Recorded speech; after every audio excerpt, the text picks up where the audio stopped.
It's a jailbreak this week as interviews return on the Indie Bar Report podcast.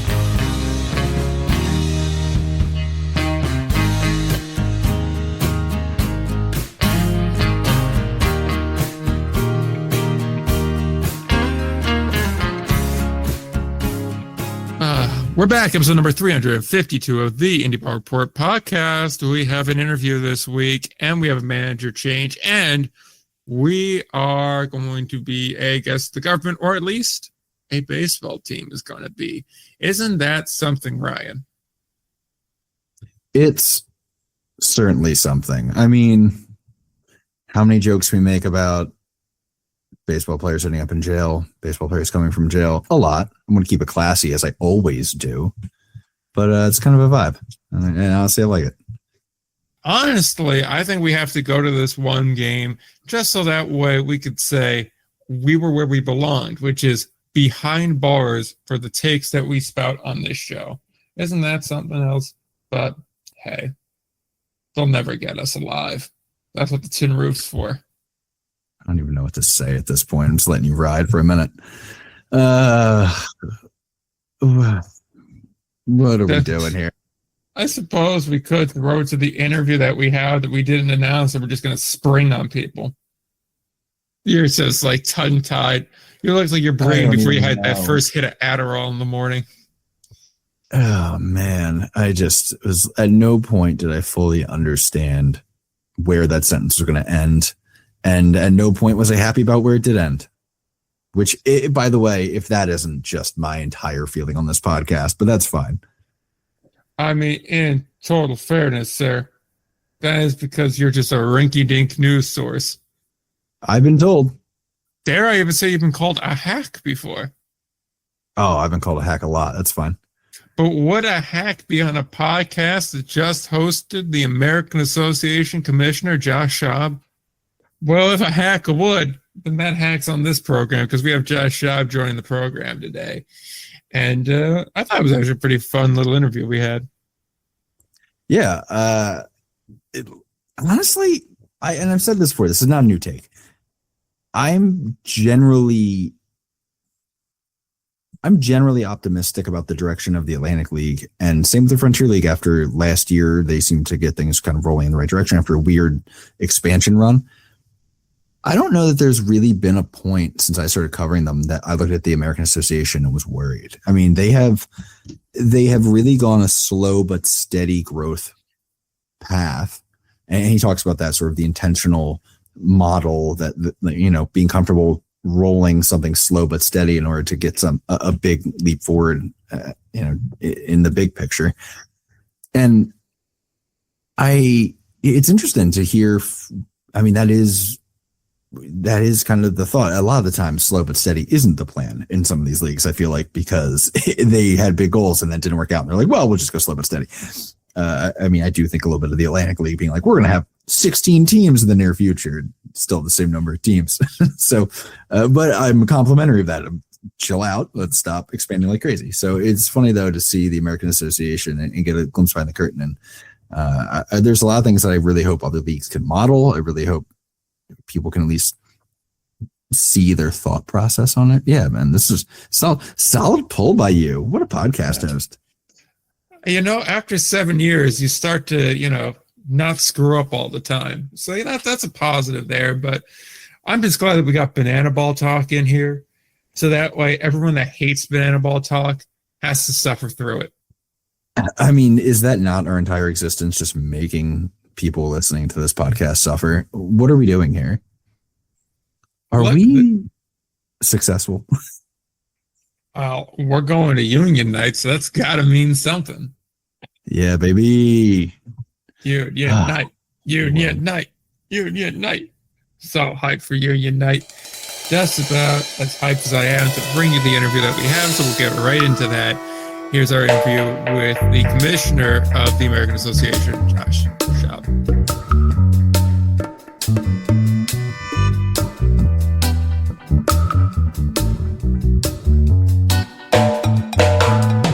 We return to the off-season interview series with a heavy hitter.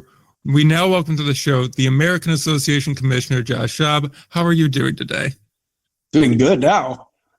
Doing good now. We're off to the races. Exactly. See, what people don't hear is me setting the bar very low. So now everything is just free money. Doing good. Doing good. Yeah, so you guys have been making a little bit of news here. Obviously, we have the home team move. There's going to be a point streak move. There's going to be a bunch of stuff coming up here. So I guess we could get into that first, or we could talk about the success of the 2025 season.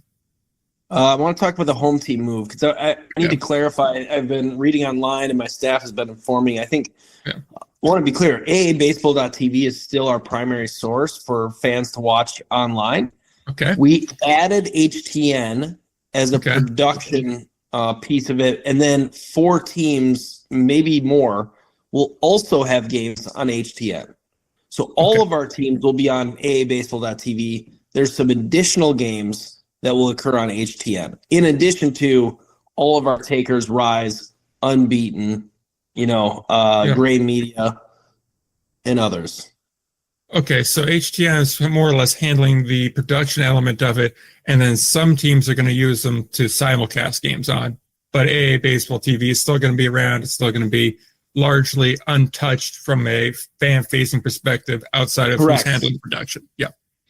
Correct. So the key to the HTN piece is the HTN, is primarily underpinned by AI technology.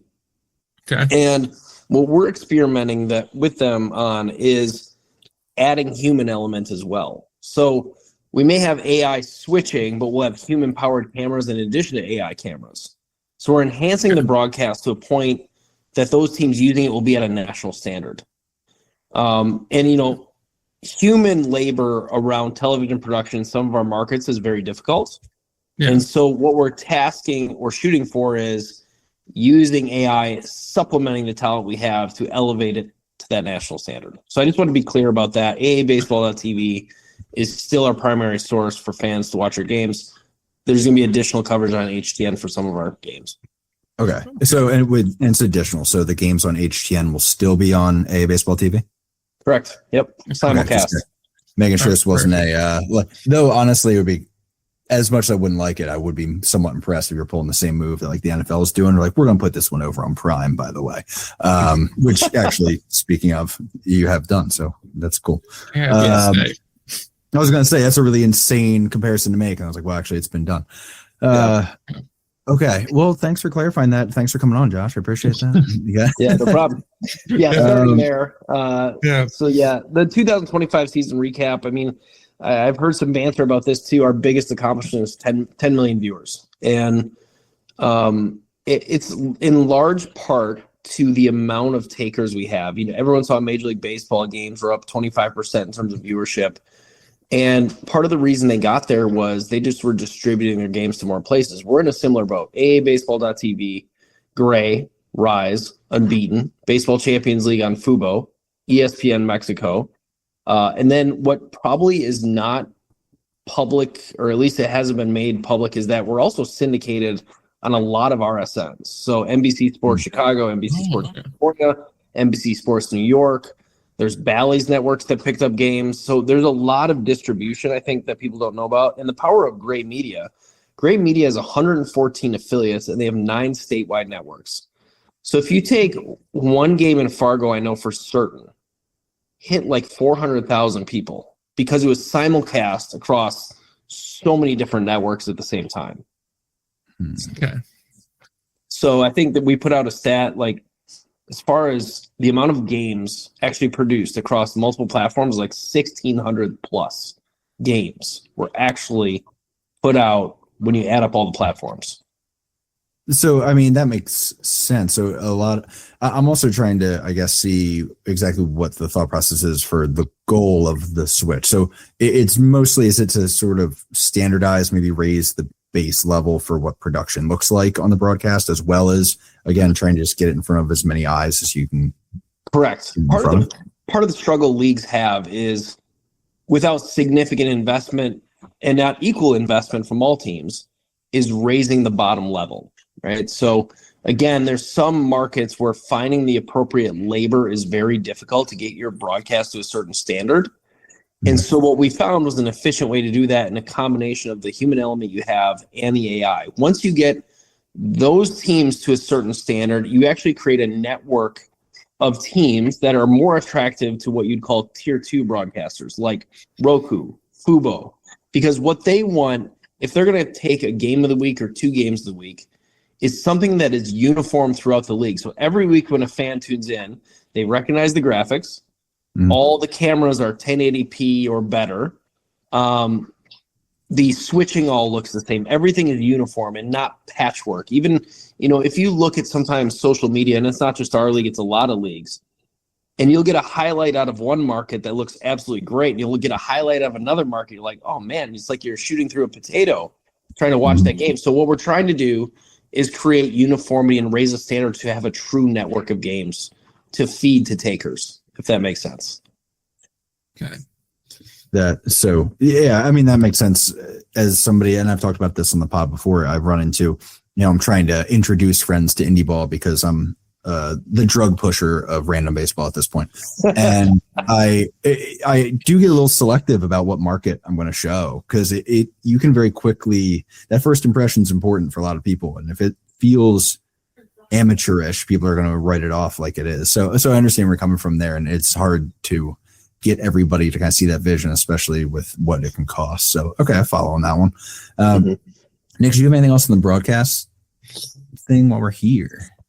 I was just more or less going to ask, with home team taking over the production element of it, does that kind of change the technological element of it, like the actual physical hardware in each ballpark, whether that's mandatory for an improvement perspective? It make some of it more obsolete, because I know you mentioned a lot of it's AI camera switching, so I assume there's not an actual physical technical director that's there that's calling out, take this, take that kind of a thing.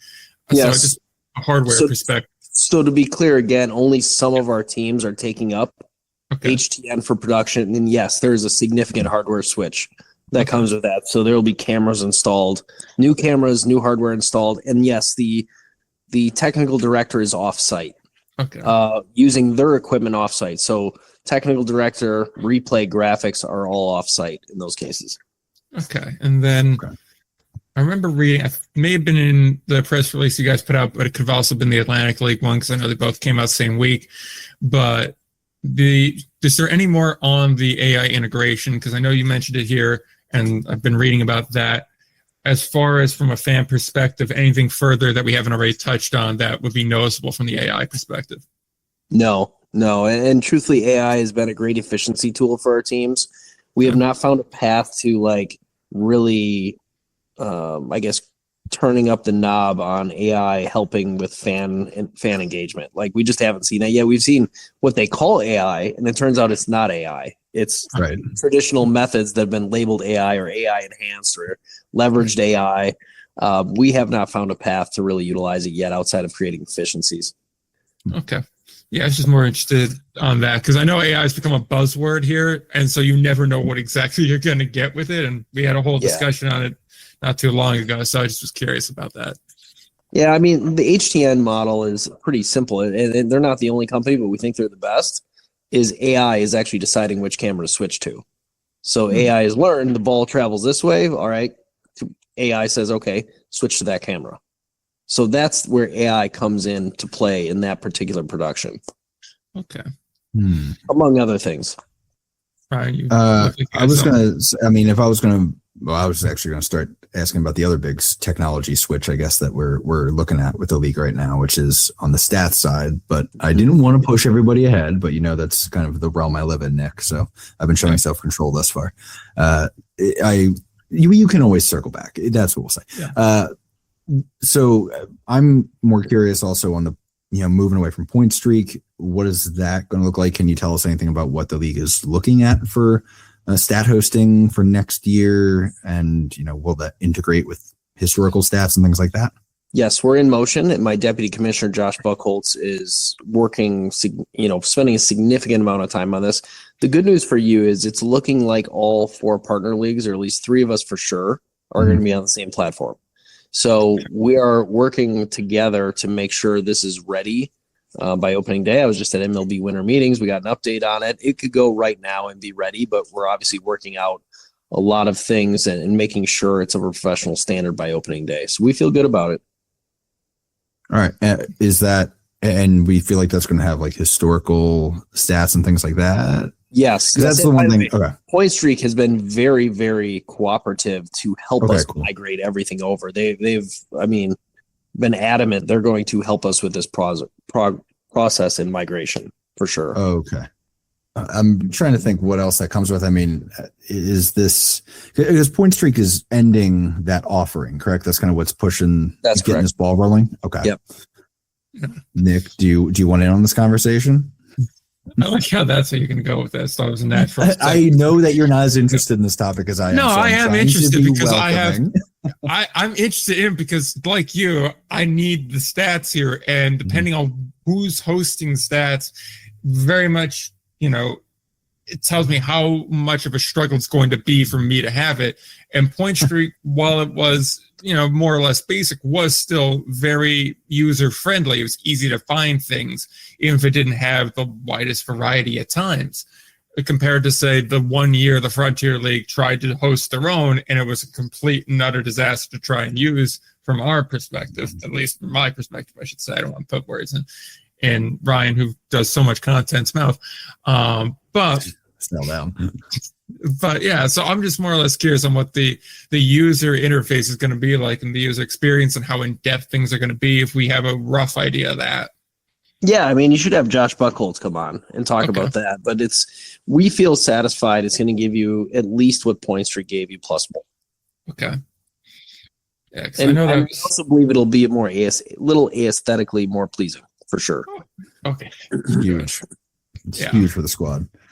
But that's really the main thing I had here, because like I said, with Point Streak, like for basic stuff, it was very good at figuring everything out, making it easy to find certain things. But you never really got the sense that you could do deep dives into things, and you were cross-referencing with like baseball reference and other things, and then checking box scores and kind of bouncing back and forth. So it was a little bit of a struggle at times. So I was trying to reduce the struggle is always what I'm looking for. But I'm not sure where else to go on as far as Point Streak's concerned. I mean, I can roll it right to practically the first thing we discussed, Josh, when you hopped on before we started recording, which is the unique approach the American Association has among indie leagues to partnerships. Mm-hmm. Because it is practically an ongoing bit at this point on the podcast of there's a new partner in the American Association. Don't know where they're going to find a spot for this logo, but they will find a spot, and stay tuned for 2 more weeks and there'll be another partner. That is, while we joke about it, it is also something where we both go, yeah, no, that makes sense. Well done. How did it come about, the decision to prioritize that? And how does that make sort of the model the league runs with different from what other leagues seem to be doing right now? Yeah, and I think other leagues are trying, but this is a long run. I think you see in front of you on the American Association website a large portfolio of brands. That didn't come overnight. This started really 4 years ago. It really started when we became an MLB partner league, because that is a catalyst when you go to brands, and that's very recognizable to say you're an MLB partner league. Well, I know what MLB is. You have cachet. That's credible. The second part of that, and it's really twofold. One is you have to start showing them some data, and it has to be data outside of our attendance. Everyone has attendance, and truthfully speaking, that's more for in-stadium stuff, right? You're not going to get team inventory at the league level to go sell. So what do we need? We need better social media numbers. We need better television numbers. That's how we unlock value for sponsors.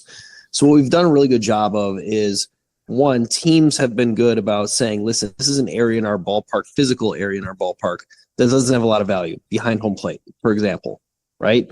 From a TV perspective, it has a lot of value. So our television numbers in 2019 were 80,000 viewers, right? On whatever platform we were on before aabaseball.tv. Then in 2024, we're at 6 million viewers. 2025, we're at 10 million viewers. That starts to turn the knob for sponsors to say, what's really valuable for me? I want in stadium for the physical people there, and I want the branding on television, the media play, the media buys. So it started with endemic sponsors tied to baseball, sponsors tied to vendors that our teams use, because clearly they come in, they're hoping to sponsor us. There's a consumer side, and they want our teams to use their products. Then it turned on to purely media-based purchases. Our largest sponsor, our founding partner, Carbless, is the prime example of that, behind home plate. And then they also sponsor within ballparks almost throughout all of our teams in our league. And so as these television viewers grow, you're going to see more and more recognizable partners come to the table. We have an announcement that'll probably come out in 2 weeks of another one. You're going to say, I've never seen that before. But here it is, and now you know why. It's because they see value in the media and the in-person, in-venue attendance, and our brand has just gotten better as we've gone. The second part, right? This is twofold, I stated. The second part is we found a path lining up with other emerging brands. So we see ourselves as a challenger brand, an emerging brand.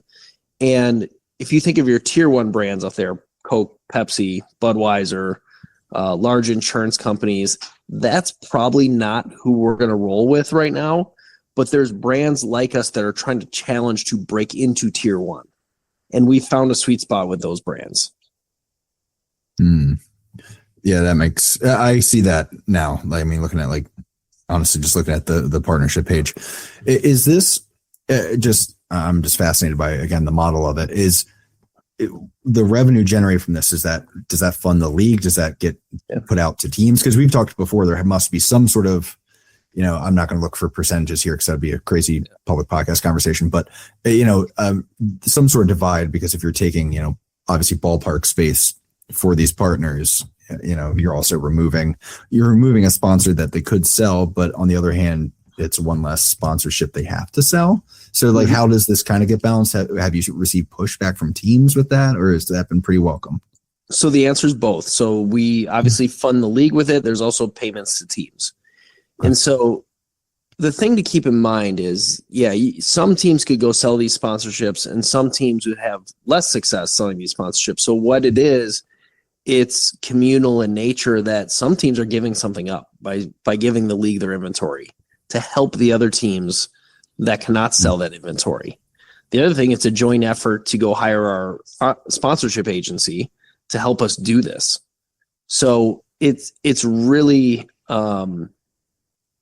a league effort to help buoy everyone. And the ultimate goal here, by the way, and I don't think this is any secret in the industry at this level, is there's league dues. I know ECHL has league dues, AHL has league dues, all the other partner leagues have league dues. Every league has league dues outside the top tier and maybe a few other random ones. Our goal is to drive those down first to zero and then have it be net positive teams every year. So that portfolio grows, and hopefully it'll grow on the back of media going forward. And then those checks start going back to teams. And if we do that, we have totally turned the page and done something that I know even from my time in previous partner leagues said could never be done. This will never be done. We can never sell sponsorship at this level. We can never get television broadcast at this level, and we've done it. So I think we're about halfway there at this point. We still have a lot of value to unlock. And personally, from something that I've liked about this too is just from a philosophical standpoint, as somebody who, far more in the weeds than a mentally healthy person would be on marketing and the business of indie ball. But I've started and end on the on-field product. It always, it feels like so much effort goes to selling sponsorship within organizations that I also feel like doing this allows your teams to be more what you want your teams to be, focused on on-field product, focused on the fans and selling tickets and the in-game experience versus, how many hours are spent working on each partnership for these teams that now gets put back instead into other pursuits. So I kind of also can see where that would help make a more competitive product, both on and off the field. Is that something that was part of the goal, or is it anything that you're seeing, or is this a great theory from Ryan that doesn't actually land? Doesn't actually land. Here's why. Happens. Even though there's a lot of that going around. Sponsorship, at the league selling sponsorship, they're still busting their tail to sell sponsorship too at the local level. They have plenty of inventory to go sell. So I don't know if we've relieved any pressure outside of it actually, it makes it a little harder, to be honest, because you got to work together. Everybody's got to work together, and everyone in some way is sacrificing something for the greater good of the league. And that's the beauty, I think, of the American Association, is what has really like propelled us is we've got a collective effort now. We are not fragmented. Everyone is together pushing towards one goal. And sometimes that takes a lot of sacrifice. It takes a lot of investment, to be honest. Our owners have made significant investments since I came on board. And that shouldn't be like, I guess, taken lightly. That if you look at our staff, if you look at what we've done in terms of investments, technology, and there's some behind the scenes technology stuff to help buoy some of this, it's been significant investment to get where we're at. And there was a lot of risk taken, but we've been able to pull it off. I really should have known that, Nick. I should have known when I was negotiating with an Italian restaurant while working in minor league baseball to sponsor home plate. I should have known there will never be a shortage of things to sell sponsorship for, and there will be front offices trying to do it. So, not a surprising correction. So good to know. Nick, would you like to bring us out of the rabbit hole that I have successfully dragged us into? Yeah, I was just going to wonder about what the buy-in's been so far on that whole sponsorship effort and the whole digital push that the association does. And I know out of the 4 partner leagues, you guys are the most active, which is something I appreciate. I appreciate that you guys are actually pushing your product a lot more than most of the other leagues are. Some are starting to catch up a bit, but it's still a decent sized gap there. So I'm curious what the buy-in is and how did the digital strategy get created? Well, I think expectedly there was some skepticism because it hadn't been done before. So we were like, this is like, at this level, some groundbreaking stuff.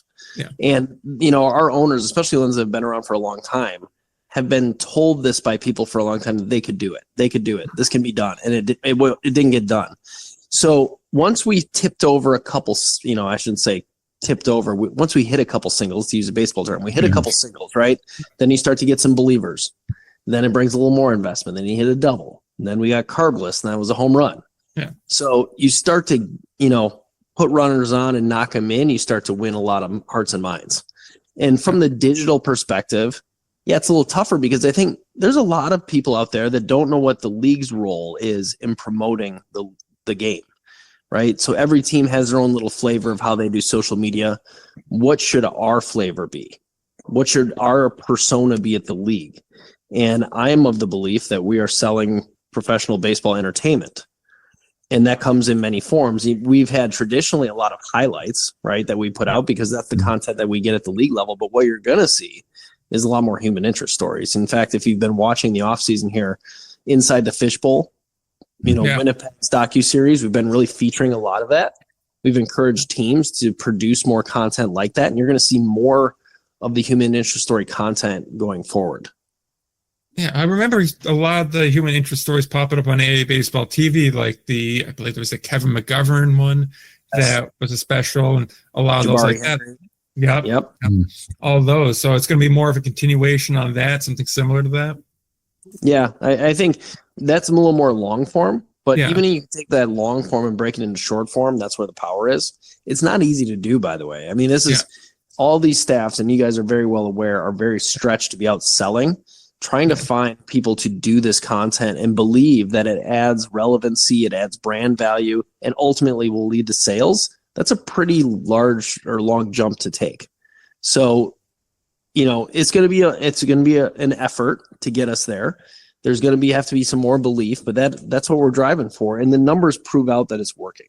I think that's the key. I was just looking at our social media numbers. We grew from a reach and an impression basis, 181% last year. And now keep in mind, just full transparency, there was a few posts that went viral.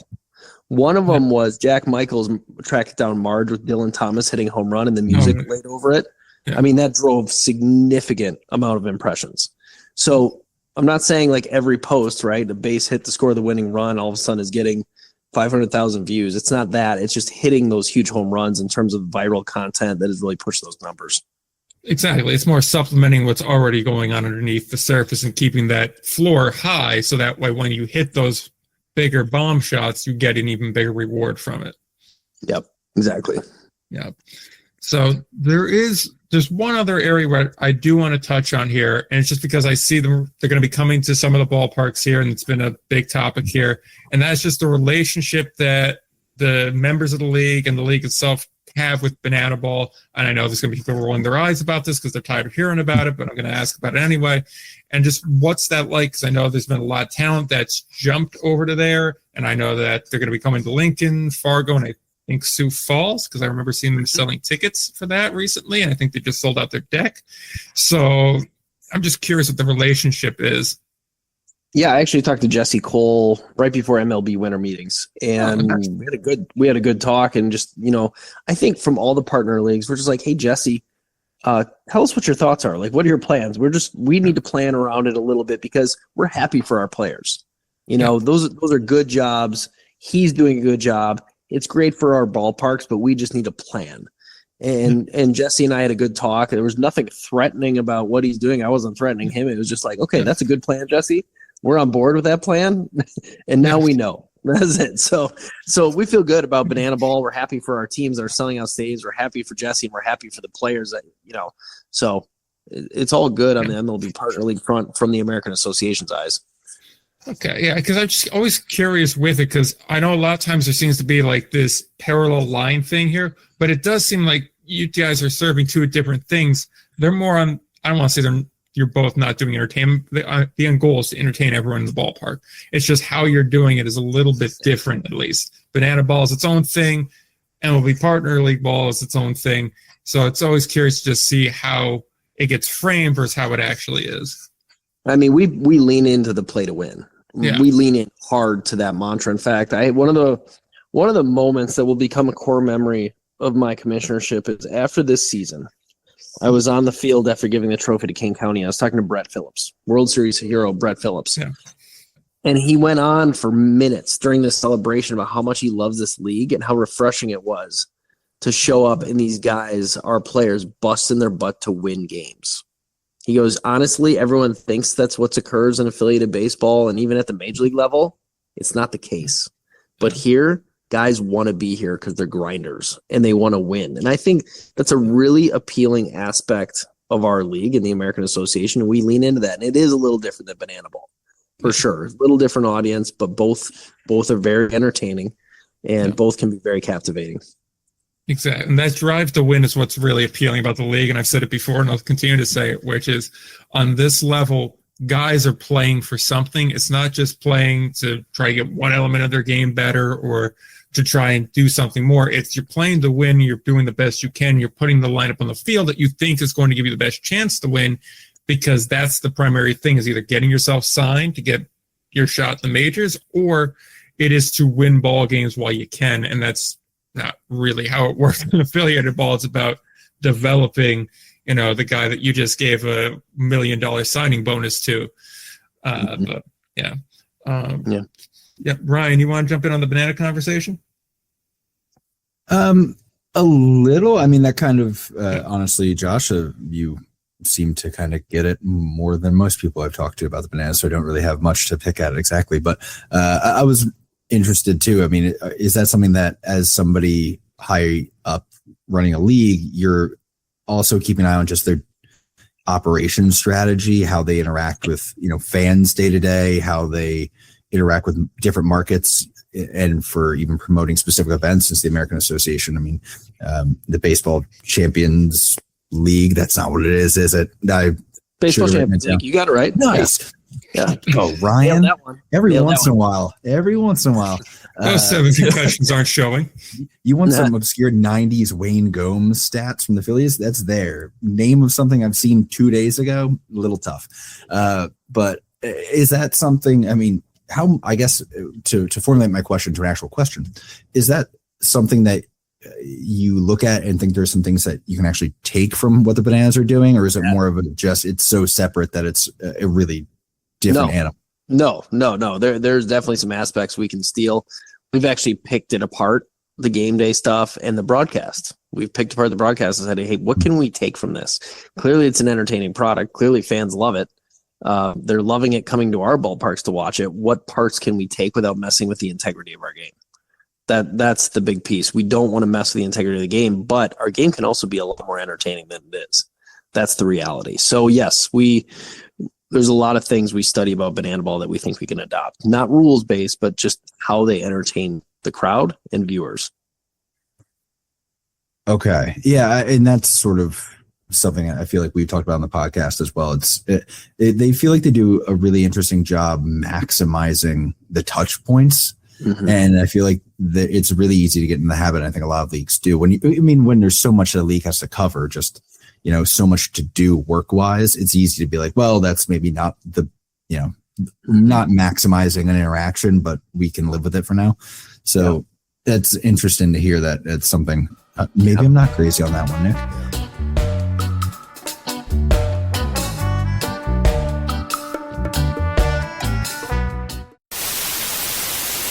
All right, guys, just going to cut it in real quick here, just to add a little bit of context here. Interview ended a little bit abrupt because it wasn't really supposed to end at that point. Josh told us he may get interrupted at some point in the interview, so we said, yeah, we'll try to keep it like around 30 minutes, so that way we don't have any problems. And of course, right around the 33-minute mark, he got interrupted by the very thing. He was like, hey, this may happen. So we were planning on bringing him back in after we recorded the rest of the show. And then because me and Ryan suck at time management and got on a very long tangent about discussing travel methods to Joliet, we kind of ran through the stop sign we had to get Josh back on that same night.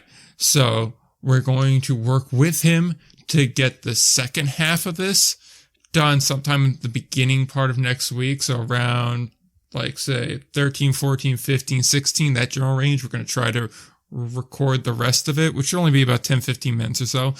And then we'll put that out either as a bonus episode or on the back half of next week's show. We'll figure it all out then. But the reason why it ended a little bit abrupt is, as I just explained, he got interrupted by the thing he told us would very well possibly interrupt him.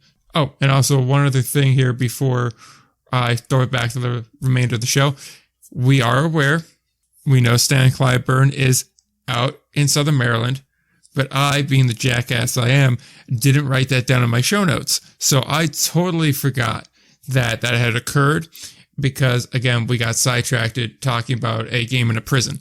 So, yeah, I'll have a YouTube video on that at some point this week, and we're definitely going to talk about that, as well as the guy that's supposed to replace Stan in Southern Maryland that Ryan has information on that he probably will be letting you guys know about sometime in the beginning of next week. We'll talk about all of that on the show next week. So, yeah, cluing you guys in on that. All right, back to the show.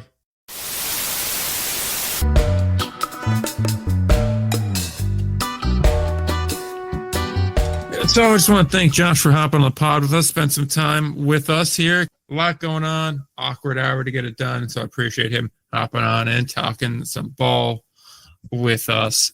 This is the start of many. We'll hopefully have one next week as well. And I would say the week after that, but that's our Q&A episode coming up on the 27th. So be sure to get your questions in on Twitter, on Instagram, or through the email.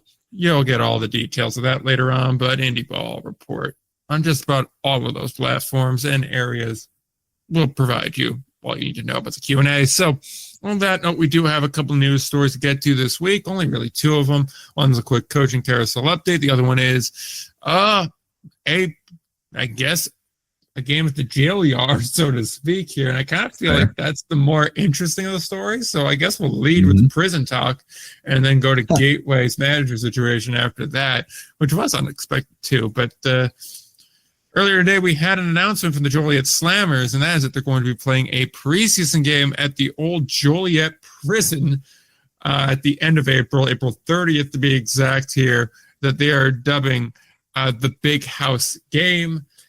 Mm-hmm. I kind of love it. This is exactly what we expect from Night Train Vec after owning this team. I kind of love everything about this. Is it gimmicky? Sure. Is it fun and different? Absolutely. And that's why I am all about it. Am I going to be floating some text to see if I can get to that game? Yes, absolutely. I feel like it's unlikely, but I'm dumb, so we'll see. What day of the week is that even? That's a great question. Thursday? Something like that. By that I mean a day. It's a Thursday. I wish it was like a Friday or Saturday. It would make it a lot easier to make this happen. Luckily, I don't care about my job. Also, if you want to hire me, I'm around. Can we consider this professional development to go to this? I mean, not for my job. The overall thoughts, though, on this thing, it's different. It's unique. Hopefully, it will sell out. It's probably just as good of a baseball venue as Hinchcliffe is. So this feels like a good fit for the Frontier League. I don't even know. That was not the direction that you're going with that. You're on that today for me. Yeah, for the changes, you know. I mean, part of me, and I can't believe I didn't do this sooner, is like pull up Google Maps. What are the dimensions on this baddie? I really hope they're playing with like barbed wire on top of the fences. That'd be iconic. Yeah, I honestly love it. I have this is good. This is fun. It's good marketing. Your team's already named the Slammers. That's sick. No notes, man.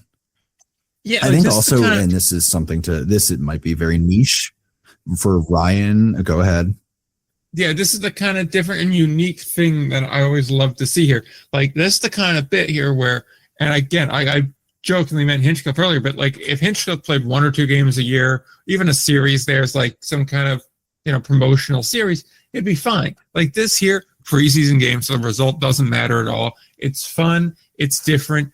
It raises the profile of the team in the area because obviously the branding's hand in hand, goes without saying. But more importantly, this is going to generate a lot of free press. So that's a huge boom. You introduce people to the team. You allow an environment for the team to really interact with those that are there. And if you do it right, you can really attract a lot of people in because with the Frontier League starting, right, they're starting a little bit earlier because they extended the season out. Then at the end, they start earlier from, right? Or did I get that mixed up? They're starting May 8th. Man, so yeah, even perfect. They're starting literally a week later. So with that May 8th start date, you could go, hey, we start for real in a week from now. Why don't you guys come out to the ballpark that first series, that first homestand? And like, I understand you may not want to give away the opening day tickets for free, even though I have no problem with that. But you give away like the second, third one, you get them right in the door that first series. You make sure everybody's firing all cylinders and whatnot. And hey, you're going to get them back in there. This is a really great launch pad if done correctly. And so I love it there. And also just the optics and the press that you're going to get here is so great. Mm-hmm. And I feel like you're going to be able to even draw in a surprisingly large amount of baseball influencer types. And I think you're about to say, maybe one of those influencer types that wants to get to this game. Yeah. And this is pretty niche I'll first say I think a reality that we don't acknowledge that a lot of teams fight is every year when the season starts, you do kind of have to remind a large part of your fan base that you exist and your season starts soon. Mm-hmm. Like a week to 2 weeks before the season, having a big news worthy item where you can appear on the news, they can run a story, everybody's going to want to talk about it on the local news, this crazy thing happening, to be able to be like, yes, and our season is running. Starting in 2 weeks, we're home for the home opener. We're hitting the road. Like we're hitting the road running the season. We'll be right here in Joliet. Like that's a huge win. And my thing, I've also been watching for them. They have a really big opportunity over 4th of July weekend. And this starts laying groundwork on that, which is, and it's rare to be like this one weekend, but like they really could make stupid bank that one weekend. 4th of July weekend, they're home. And also they have NASCAR in town that weekend. So as long as their scheduling timing wise works out great, they're going to have a huge influx of people at Chicagoland. They have not had a race there in years. It's going to be like they have a real opportunity to bring in a lot of people who are traveling in from out of town who are looking for something to do between things going on at the track. So getting a hot start for your first weekend of the year and really getting everybody's sort of consciousness about this is huge and could kick off what is definitely a big opportunity year for Joliet. So I've been watching their schedule already because I'm interested to see what their 10 numbers look like. And this is the right way to kick it off, I think. Yeah, like this is just such a great opportunity. It's the kind of thing that really I think we've been lacking for big marquee kind of deals. So then we'll move on from that. But yes, Joliet, positive news. Love to see that. We're going to go to Gateway here next. And for the final news story we have, which is just a quick coaching carousel update, Steve Brook will be moving on from Gateway's manager position into their front office as the director of baseball operations. And Kyle, Goodell will be taking over as the manager. He spent the past 3 seasons as their hitting coach, a player coach for the first 2 of those. Last year, just strictly a hitting coach. 4 years of indie ball experience as a player in some capacity, mostly in the Frontier League. However, there was a year where he was in the association. General thoughts and overview on this move. I feel bad because I don't have a lot of thoughts on Goodell, but I do have thoughts on the fact that we're just like casually getting one of the best managers out there, just being like, well, catch me in the front office. So that's interesting.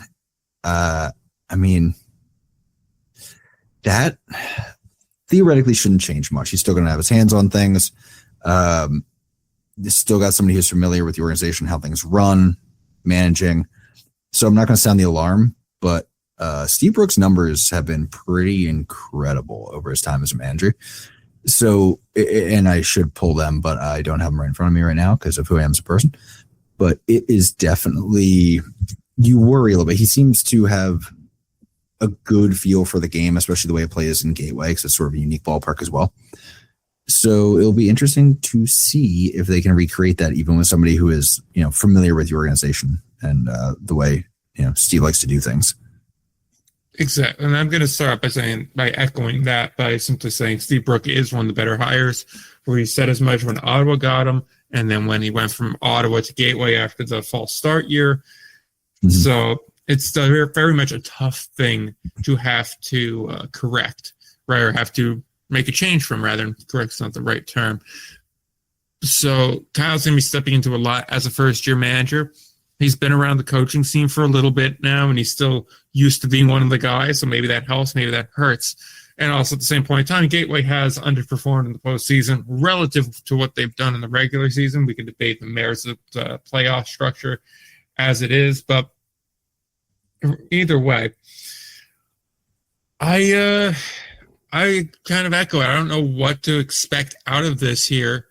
I think it's good that Brooks staying in as a help get the guys here role and is more or less a complimentary piece.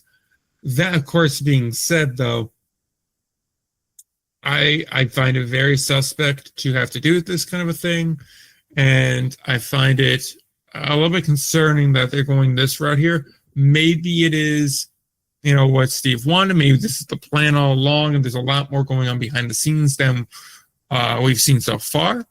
But generally speaking, for a team that's had a lot of success to then go to someone so unproven and so I don't want to say underdeveloped, but so raw, I guess.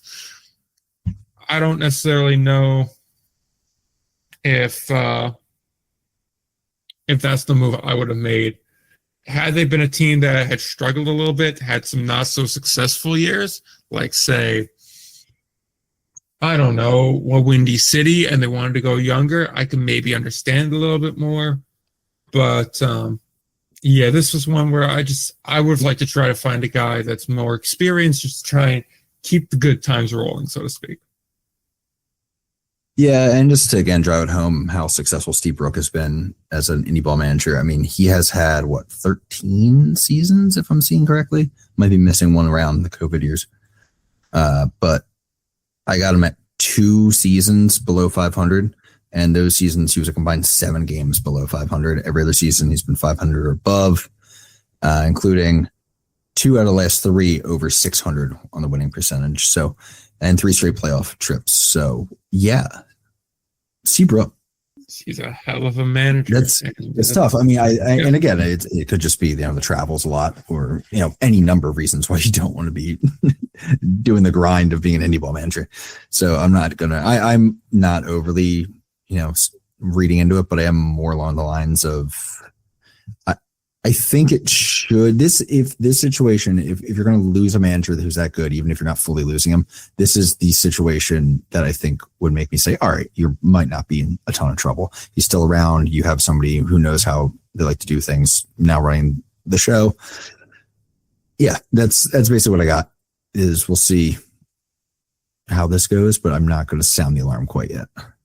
Exactly. So it's a developing situation here, and Yeah, overall, I'm curious to see how it works out as well. So that's all we really got for you this week. We'll be back with someone joining us next week. Don't know who yet. And we will have a Q&A episode coming up on the horizon here. Before I hit my plugs and the Q&A plugs, Ryan, why don't you hit your plugs? There's a good chance I can hook us up with a really good guest next week. We'll see. I'm close. We'll talk about it off pod. Keep posted if you're following us to see if we can post a teaser on that one. What am I doing? I'm Indie Ball Nation. Instagram, Twitter, YouTube, podcast platforms. Here, usually. That's that. Believe me, folks, he's not a hack. He's actually really good at what he does. That's a toss-up. Don't buy into the slanderous allegations made against him. But if you want to hear hack-adjacent content, you could do so wherever you find podcasts. Indie Ball Report is where you want to look for that. Indie Ball Report on all the social media platforms except for Twitter. That is at Indie Ball Pod. So be sure to take a look at that. And yeah, we got a Q&A coming up 2 weeks from now. So be sure to get those questions in. Ideally, the start of the week, so around the 23rd, would be ideal for getting those questions in so we can give you good answers. More time, better answer. That's kind of how this deal works, which reminds me, I had to throw all the questions we already got because we are building up a good tally. We're around 10 or so right now. Let's so go. that's not too bad. I'll throw them into a Google Doc and share that with you so that way you can see them. But yeah, so be sure to keep them coming. Remember, that episode is as long as your questions are. So the more questions, the longer the episode, shorter episode for fewer questions. So be sure to keep contributing to that. It's one we look forward to doing and one I'm excited to bring to you. So until next time, don't forget to play